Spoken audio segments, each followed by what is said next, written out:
Hello বন্ধুরা, আমি কচুর লতিটা কেটে নিয়েছি আর এই মাছটাও কেটে নিয়েছি।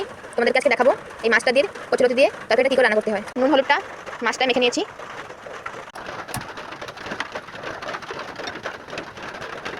আন্দাজ মতন তেলটা ঢেলে দেবো। কড়াইটা গরম হয়ে গেছে, মাছটা ছেড়ে দেবো।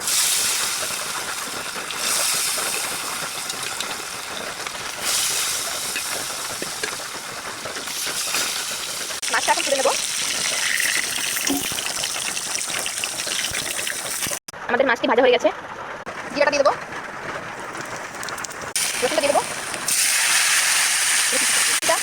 দিয়ে দিয়েছি, নুনটা দিয়ে দেবো, দিয়ে দেবো, নাড়াচাড়া করে রেখে দেবো, দিয়ে দেবো। এটা ভেজে নিয়েছি, ঝোলটা দিয়ে দেবো, জিরা পাউডারটা দিয়ে দেবো,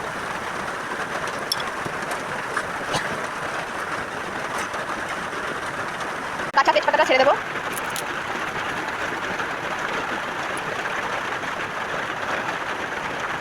ছেড়ে দেবো,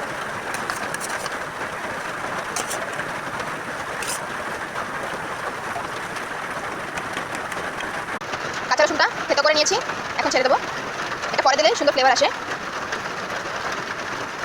তরকারিটা রান্না করা হয়ে গেছে, এবার নামিয়ে নেব।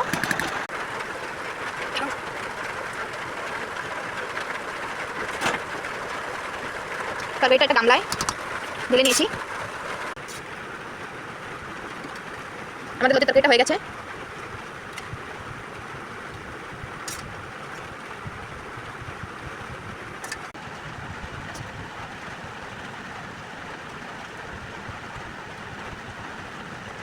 খেতে খুব ভালো হয়েছে। তোমরা এটা ঘরে বানিয়ে খাই দেখবেন, খুবই টেস্টি।